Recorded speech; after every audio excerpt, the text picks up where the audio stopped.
সবাই কবুতর কিংয়ের দুনিয়ায় কুস্তি দেখতে যায়, কারণ এই কুস্তিতে একটা বিরাট শর্ত আছে।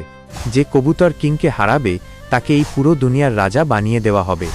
আজ শহরের সবচেয়ে ফেমাস আর তাকতওয়ালা পালোয়ানরা এই কুস্তিতে অংশ নেয়।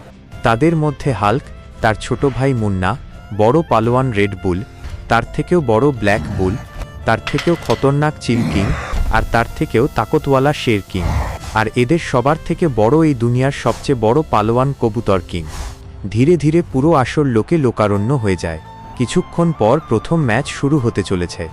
রেড বুল আর ব্ল্যাক বুল মুখোমুখি হয়। লড়াই শুরু হতেই ব্ল্যাক বুল এত জোরে রেড বুলকে আছাড় মারে যে সেখানেই রেড বুলের মৃত্যু হয়ে যায়। ব্ল্যাক বুল জয়ের উল্লাস করে। এরপর দ্বিতীয় ম্যাচ ব্ল্যাক বুল আর চিল কিংয়ের মধ্যে।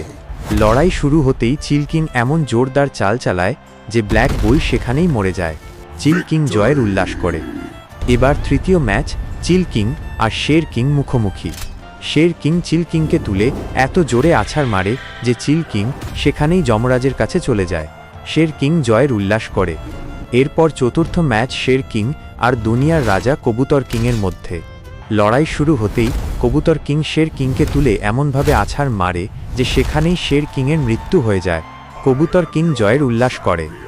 এবার পঞ্চম আর শেষ ম্যাচ হাল্ক আর কবুতর কিংয়ের মধ্যে।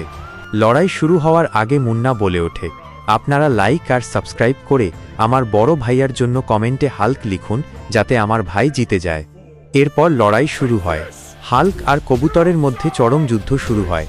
হাল্ক এত তাকাত দিয়ে কবুতর কিংকে আছাড় মারে যে সেখানেই কবুতর কিং মরে যায়। এরপর হাল্ক জয়ের উল্লাস করে আর হাল্ক এই দুনিয়ার নতুন রাজা হয়ে যায়।